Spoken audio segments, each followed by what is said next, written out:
அன்புள்ள நண்பர்களுக்கு வணக்கம். நான் உங்கள் சோழநாட்டான். இப்போ இந்த மகரந்த சேர்க்கையில் நடந்திருக்கிற ஒரு சின்ன அதிசயம் உங்களுக்கு நல்ல தெளிவாக இப்போ காட்டுறேன் பாருங்கள். ஏற்கனவே காட்டியிருக்கேன், இருந்தாலும் அது தெளிவாக இல்லை அப்படின்றது என்னுடைய இதுன்றதுனால எனக்கு திருப்தியாக இல்லை. ஸோ அதனால் இதை உங்களுக்கு திருப்பி காட்டுறேன். இதுவும் பிரண்டை தான், ஒரே கொடி தான். மகரந்த சேர்க்கை நடந்தது, அதாவது கோவை பழச்செடி கூட ஐவிரல் கோவை கூடையும் அப்பக்கோவை கூடையும் மகரந்த சேர்க்கை நடந்ததுனால இப்படி ஒரு அதிசயம் நடந்திருக்கு. இப்போ இந்த இது பார்த்திங்கன்னா அப்பக்கோவையோடு நடந்த ஒரு இது, அதனால் நல்லா அப்பக்கோவை மாதிரி பெரிய இலையாக காய்ச்சிருக்கு.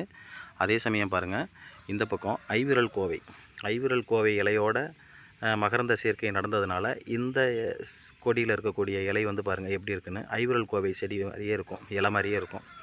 ஸோ இதெல்லாம் வந்து என்னென்னு கேட்டிங்கன்னா மகரந்த சேர்க்கை, அதாவது தேனீக்கள் வந்து தேன் எடுக்கிறதுக்காக இந்த செடிகளில் வந்து அமரும் பொழுது இந்த மகரந்தங்கள் வந்து பரிமாறிக்கொள்வதால் இந்த தாவரங்களுக்குள்ளே நடக்கக்கூடிய அதிசயம்.